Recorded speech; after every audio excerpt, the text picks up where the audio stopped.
this is kind of going to be a different video, something I've never really done before. But my daughter is turning 13, and we have Max here. Let's use Max's first name. And he's already 13. Yep. And he wants to get a YouTube channel, which is pretty exciting. And my daughter wants to get one as well. So what I thought we'd do here is just create a lot of YouTube questions that he might have. Since I go to school every day, I'm going to be, I'll get home at 3:30.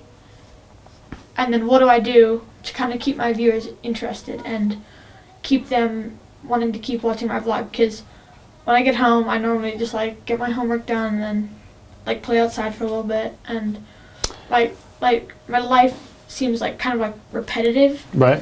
And well, I'm just thinking that it won't be the most interesting. Yeah, Casey's travels. Yeah, he travels, and he's got New York City, which is almost a character in itself in his stories, because he's zooming around on his boosted board to the city's about to get killed. That's a really good question. I can think of one thing right off the top of my head is, Casey is very good about just creating his own style. And this is just coming to my mind, but if you said homework, you could do, you might sit down and look at your homework as this is boring. I'm doing this math, or I'm doing this project, or something like that. Yeah. And you're thinking, well, how can I make this interesting? Because this is part of my day. Well, maybe maybe you're well, this particular topic, this author of this book, maybe you're looking at it this doesn't make any sense. Maybe you to make it interesting, maybe you find the author, email them and say, what's up with this? This doesn't make any sense. And he actually emails you back, and maybe you make a whole story about that. You're I was doing my homework, I went to this topic and it didn't make any sense. I wrote this guy an email and this is what he wrote back, and it still doesn't make sense, or something like that. You can create a story even as you're doing your homework. And of course you can do montages of you doing your homework like Casey would do. You move the camera around as you're doing your homework and stuff like that. And you actually do a time lapse of your creating an essay. You're doing math, and maybe you want to show the thought process of what you're thinking about. Yeah. And maybe you're doing, I don't know, geometry or something like that. Maybe you actually you're showing yourself, but if you frame it over here, maybe you have some After Effects equations appearing. And that says something this is a 30 by 60 by 90 triangle, and you have to find the hypotenuse or whatever. And you're showing that graphically as you're thinking. And maybe you're not speaking, but you have a voiceover. Mm-hmm. I mean, that's what Casey's so good at, is he's creating all these different things that nobody's ever done before in terms of editing style. And you can create that kind of stuff, even with doing your math homework. You could make it interesting. What you want to do, like I said before, is when you watch Casey's video or you watch somebody else's video, think about why is he holding my interest? What is so good about this? I mean, it's just you're following a guy around on his day. Yeah. But he's visually telling a story, but how is he doing it in a certain way? You keep mental notes, and then as you start vlogging and as you start editing, you start comparing your videos to Casey's. Why are my videos so boring? Well, it's because I'm just talking on the camera for 5 minutes and it's only me, where Casey's moving the camera around. And it's okay. Occasionally Casey goes up to the camera every once in a while and he tells a story, and he rack focuses, or he zooms in, he zooms out, tells a story. Yeah. Those type of things. It's going to take you a while. I mean, Casey's been doing this for, I don't know, decades. He's been doing it for a long time. So it's going to take a while for you. Don't think that you can do what Casey does right off the bat. Yeah. It's not going to happen. But it's just going to take you a while to find your voice as well. When you watch videos, try to take a mental note or try to write down things that you like.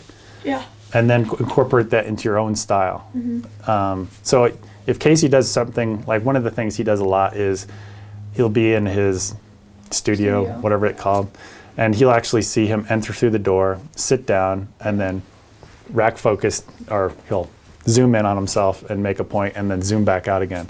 And probably he just tried that one day and I was oh, I love that. He thought that was just a great way to do something like that. And you could copy that at first, and then you're well, it doesn't really work for me, or you could try something else from another YouTuber or something like Casey knows his voice. I've figured out my voice, what I want to say and how I deliver it.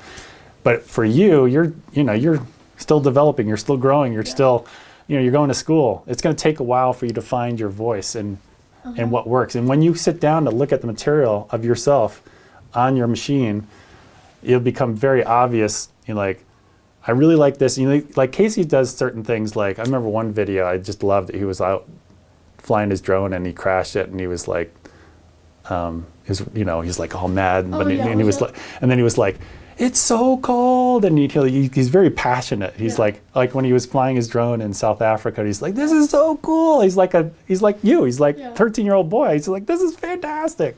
And that's one of the things that people I think are attracted to Casey is like, sometimes he just acts like a kid. He's just so excited, and he's like, he sees a beautiful sunset. He's like, this is awesome. You know, that kind of thing.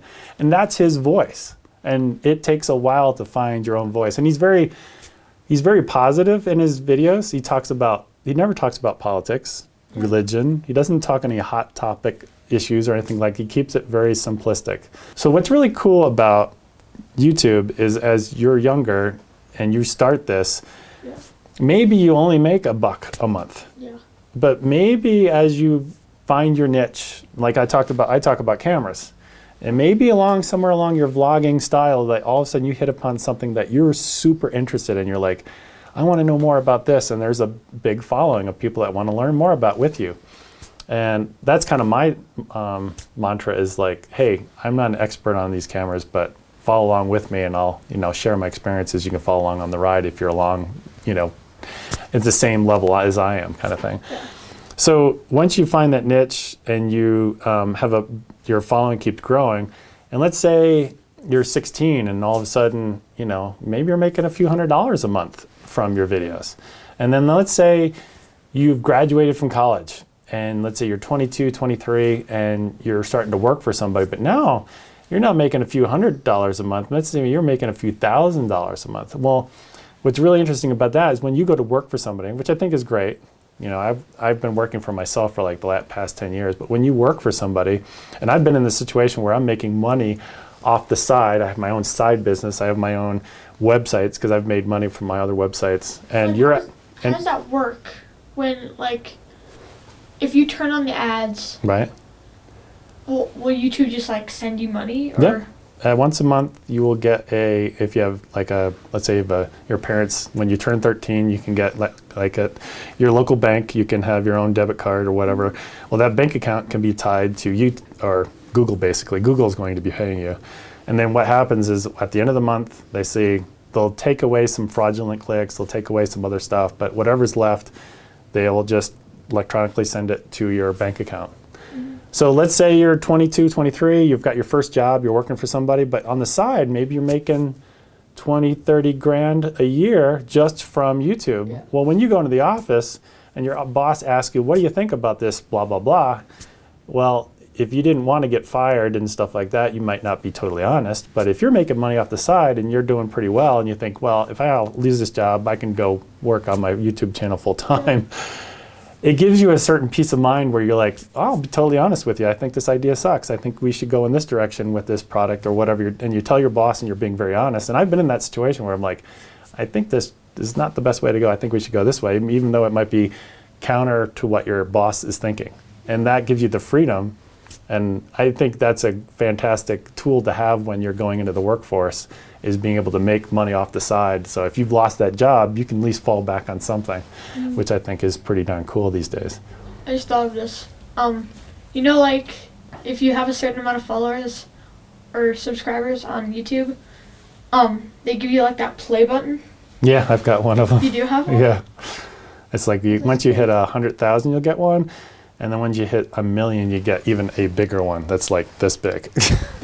That's so cool. What happens is once you found your niche, once you get a following, you might not even make, in fact, I don't make a ton of money off of YouTube, even with, I have 165,000 followers. I don't make a ton off of it. But what that offers up to you is once you get an audience, you can start kind of a crazy business model like I've got, where you build a large audience, you give most of your content away for free, but then you might sell courses on something like I do. And that's where I make most of my money, is when somebody buys a course. And I could be off on vacation for a couple of weeks and the money still keeps coming in because I've created these courses. Yeah, and like they buy them. What camera do you think could be like a good starter camera to like maybe start vlogging on? Well, I know Casey uses the 70D, and I think he just got two 80Ds in today. ADD. That camera is a great camera, and you can, because it's got really good autofocus, and you'll notice what Casey does a lot is he uses autofocus like a lot. Yeah. You'll see him like one of the things he likes to do is he'll set it up on set up on a street. You'll actually see the street in focus, and then he walks up, fills the frame with his head basically, and then it focuses quite quickly on him, which is great. That camera, I don't even know how much that camera is. It's probably $1,200. The 80D is $1,200. I don't think it hasn't even been released yet. Yeah, but the 70D I'm going to guess is $1,200 maybe. Yeah. My mom does have like a Nikon like 3200 or something like that, and so I've been kind of like experimenting with it, but I don't really know a ton about it. Now Casey's a pretty strong guy. Yeah. And he's got, like you said before, he's got this big Gorilla Pod, and he's holding it way out like this, and that's a lot of weight to hold with that Gorilla Pod, plus the camera, plus like a Rode Video Mic Pro, like I'm using right here. That is a lot of weight. What I would suggest, there's another camera that just came out. It's called these are Sony cameras that I'm using. Canon is great. I used to use Canon for many years. One of the things you might want to look at is the Sony line. It's called the Alpha or A6300. It just came out. I don't even know if it's out yet this month. Maybe it's just coming out this month. It's $1,000, and it has really, really good autofocus, which something Casey uses all the time. And you can get a lot of very light lenses, like this one right here. This is because he uses a lot of wide lenses, zooms. Yeah. You'll notice he's so close to the camera, he can reach and rotate it. Yeah. And this lens might work really well for you. This is the 10-18, which the Alpha 6300 is a crop sensor camera. So let's see if I can do the math in my head. That would be like, this would be more like a 16 to like almost a 35 millimeter, which is kind of what he uses. I'm thinking, I don't even know the lens that he uses on there the most when he actually reaches, but you've got to be so close. The camera has to be this close. Yeah. That's really close. And that's usually what he holds when he has the Gorilla Pod kind of thing. So the Alpha 6000, Alpha 6300 probably has as good or maybe even better autofocus than the 80D, maybe. I haven't tried both these cameras. From the tests I've seen, they're really good. It's probably going to be a little bit cheaper. And the thing for you, since you're younger and you're smaller and you're not as strong as Casey, you'll be able to hold that camera for longer because it's lighter. And then you could put a microphone like the Video Mic Pro on top of it, because it does have a mic input. So that might be something you might want to look at. One question that I was going to have is, what do you mainly use to like edit your videos? What do I use to edit? Like what software?